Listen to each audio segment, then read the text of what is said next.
दोस्तों, कैसे आप सब। आशा है कि आप सब बहुत ही अच्छे होंगे। आप सबकी तैयारी भी बहुत अच्छी तरह से चल रही होगी। तो पिछले दिनों हम लोग मैथ के 2 चैप्टर वास्तविक संख्या और बहुपद को पूरी तरह से समाप्त कर चुके थे।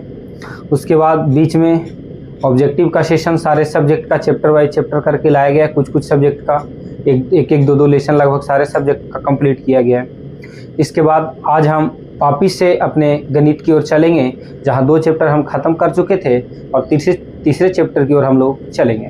तो तीसरा जो हमारा चैप्टर है दोस्तों, उस चैप्टर का नाम है 2 चर वाले रैखिक समीकरण युग्म। यहाँ पे अगर बात किया जाए एग्जाम में, यहाँ से तो कम से कम 20 नंबर के प्रश्न आते हैं, ऑब्जेक्टिव और सब्जेक्टिव दोनों को अगर देखा जाए। तो इस हिसाब से अगर मार्क्स के हिसाब से देखा जाए तो ये एग्जाम के दृष्टिकोण से बहुत ही ज़्यादा महत्वपूर्ण चैप्टर हमारा होने वाला है। इसमें देखेंगे कि हम लोग कैसे समीकरण का मान ज्ञात करते हैं, कैसे समीकरणों को हल करेंगे, कैसे ग्राफ हल किया जाता है। तो आज का ये जो सेशन है, सिर्फ 2 चर वाले रैखिक समीकरण में कैसे कैसे प्रश्न बनेंगे, उन सब का सिर्फ एक परिचय है। तो चलते हैं, हम लोग अपने वीडियो को शुरू करते हैं। तो देखिए, हमारा जो पहला इसमें बिंदु है, हमको जानना ये है कि रैखिक समीकरण का हल होता क्या है। आखिर रैखिक समीकरण को जानेंगे तब जानेंगे 2 चर। तो रैखिक समीकरण को जब जानेंगे तो कहा जाता है कि रैखिक समीकरण का हल संख्यात्मक मानों का एक युग्म होता है। रैखिक समीकरण का हल संख्यात्मक मानों का युग्म होता है, जिसमें एक x के लिए और दूसरा y के लिए है। जो करता क्या है, तो समीकरण के दोनों पक्षों को बराबर कर देता है। यानी कुल मिला के हम कह सकते हैं कि रैखिक समीकरण का जो हल है वह संख्यात्मक मानों का एक युग्म होता है, जिसमें 2 प्रकार की राशियां x और y या 2 अलग अलग किसी भी प्रकार की राशियां आपको दी गई होती हैं। जो करता क्या है, तो दोनों समीकरण के दोनों पक्षों को आपस में क्या कर देता है, बराबर कर देता है। तो रैखिक समीकरण को किस रूप में लिखा जाता है, तो ax plus by plus c। देखिए, हमारे पास 2 राशि है, एक x और दूसरा y। अब यहाँ पे कुछ बिंदु है, कह रहा है रैखिक समीकरण का प्रत्येक हल उसको निरूपित करने वाली रेखा पर स्थित एक बिंदु होती है। रैखिक समीकरण का प्रत्येक हल उसको निरूपित करने वाली, यहाँ से खाली स्थान से सवाल पूछे जाते हैं, निरूपित करने वाली रेखा पर स्थित एक बिंदु होता है। दूसरा पॉइंट है कि रैखिक समीकरण को निरूपित करने वाली जो रेखा होती है, उस पर स्थित प्रत्येक बिंदु उस समीकरण का कितना हल होता है, एक हल होता है। तो ये दोनों बिंदु हमारे रिक्त स्थान को भरने वाले सब संबंधित प्रश्न आते हैं। अगला है कि 2 चरों में, अगला जानेंगे हम लोग, रैखिक समीकरण को हम लोग जान लिया, अब जानेंगे कि 2 चर क्या होता है, 2 चरों में रैखिक समीकरण के युग्म। तो कह रहा है कि 2 चरों में, जहां 2 चर अलग अलग प्रकार के चर कौन कौन है, x और y, इसमें 2 रैखिक समीकरणों को 2 चरों में रैखिक समीकरण युग्म कहा जाता है। कुल मिला के हम लोग कह सकते हैं कि अगर 2 चर रैखिक समीकरण के रूप में दिया गया है तो उसको हम लोग क्या कहेंगे, 2 चरों में रैखिक समीकरण युग्म। अब यहाँ पे देखते हैं 2 चर के समीकरण युग्म। युग्म का मतलब क्या होता है, जोड़े के साथ होना। ठीक है, तो युग्म कैसे बनेगा, देखिए, पहला ये, दूसरा ये। अब इसमें दोनों में 2 चर शामिल है। देखिए, पहला जो समीकरण हमारा बनेगा a1x plus b1y plus c1 बराबर 0। दूसरा बनेगा a2x plus b2y plus c2 बराबर 0। और इस प्रकार से हमारे दोनों समीकरण युग्म की प्राप्ति हो जाती है। तो सबसे पहले है कि रैखिक समीकरण को जब हल करना है तो उनके हल करने हेतु क्या क्या शर्त बनेंगे। इसके बाद हम लोग देखें कि हमारे पास रैखिक समीकरण किस रूप में दिया गया होगा, तो a1x plus b1y plus c1 बराबर 0। दूसरा समीकरण है a2x plus b2y plus c2 बराबर 0।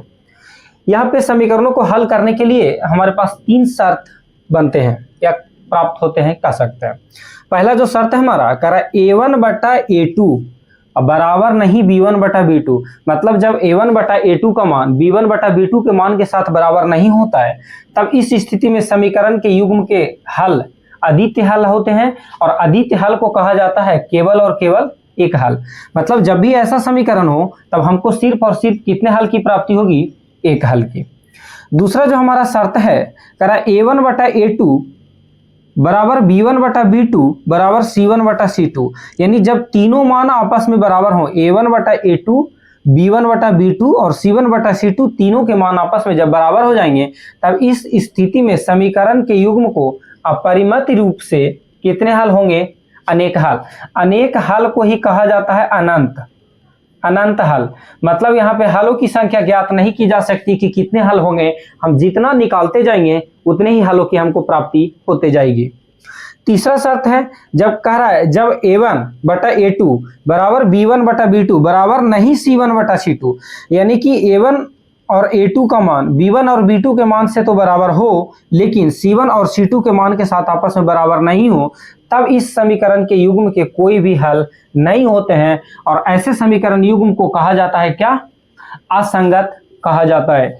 इस पे इन तीनों शर्तों पे हमारे पास 3 ऑब्जेक्टिव या इससे ज्यादा 3 से 5 ऑब्जेक्टिव और सब्जेक्टिव में 1-2 नंबर वाले प्रश्न आते हैं।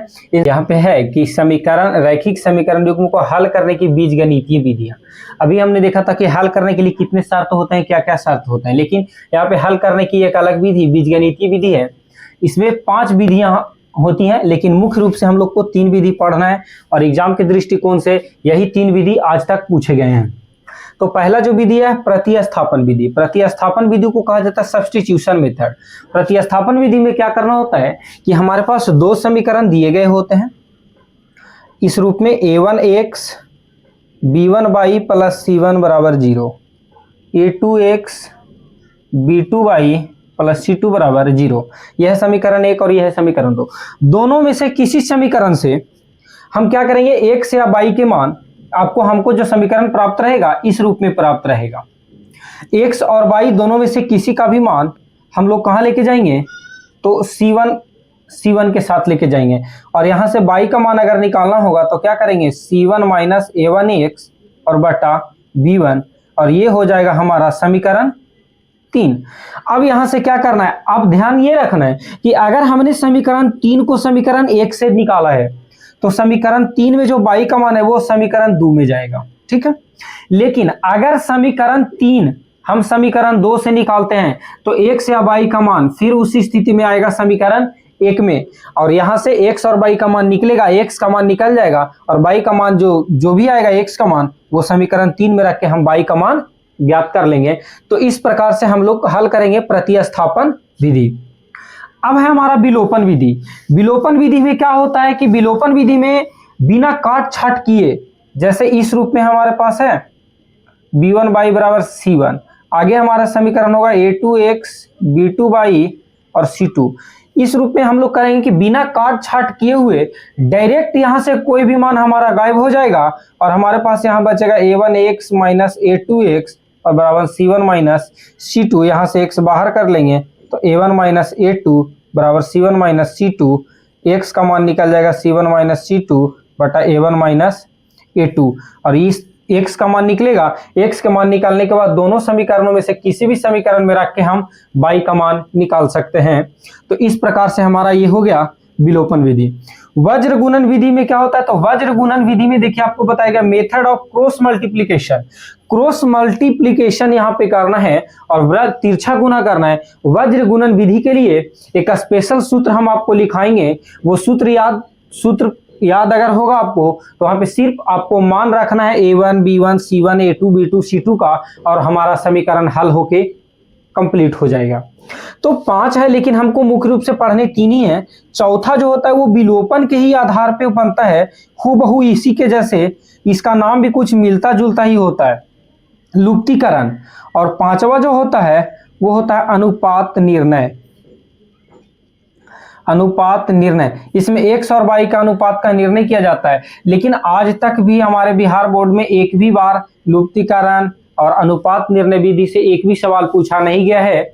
हमारे बिहार विद्यालय परीक्षा समिति के एग्जाम के पैटर्न को अगर देखा जाए तो उस हिसाब से यही तीनों हमारे लिए इंपॉर्टेंट है। प्रतिस्थापन तो हमारे लिए और भी ज्यादा महत्वपूर्ण हो जाता है, क्योंकि इसी चैप्टर में हमको एक पढ़ने के लिए मिलेगा चैप्टर ग्राफ, जहां से एग्जाम में 5 नंबर के एक सवाल बिल्कुल 100% आते हैं। तो ग्राफ को जो हल करने की विधि होगी वो प्रतिस्थापन ही होगी। प्रतिस्थापन से अगर हम ग्राफ को हल करते हैं तो बिल्कुल भी आसान तरीके से हमारा ग्राफ हल हो जाता है।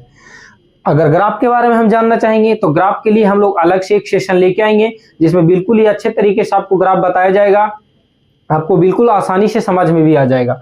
अब इन सब को देखने के बाद इसमें इस चैप्टर में 2 चर वाले रैखिक समीकरण के जो चैप्टर होता है इसमें एक मिश्रित प्रश्न आता है। मिश्रित प्रश्न आता है जिसमें उम्र से संबंधित प्रश्न होता है, भिन्न से संबंधित प्रश्न होता है, संख्या से संबंधित प्रश्न होता है, चाल और दूरी से संबंधित प्रश्न होता है, आयत, वर्ग और त्रिभुज से संबंधित प्रश्न होता है। तो ये मिश्रित प्रश्न होते हैं और ये एक प्रश्न 5 नंबर के पूछे जाते हैं। तो अगर इस हिसाब से देखा जाए तो यहाँ इस पूरे चैप्टर से 20 से भी ज़्यादा प्रश्न नंबर के प्रश्न पूछे जाते हैं। 10 तो ये हो गए और ऑब्जेक्टिव 10 इसमें पूछा जाता है 15 और 5 नंबर के सवाल या 2 नंबर के सवाल हमारे आते हैं यहाँ से हलों के शर्त से। ठीक है, तो इस हिसाब से हमारा ये चैप्टर बहुत ही महत्वपूर्ण होगा। हम लोग कल से निरंतर देखेंगे इसका step by step, her topic के लिए अलग वीडियो आपको लेके आएंगे हम आप लोग के लिए। किसी भी प्रकार का अगर आपको दिक्कत होता है हमारे वीडियो में के नीचे आप कमेंट कर सकते हैं, हम आपके लिए हमेशा तत्पर हैं।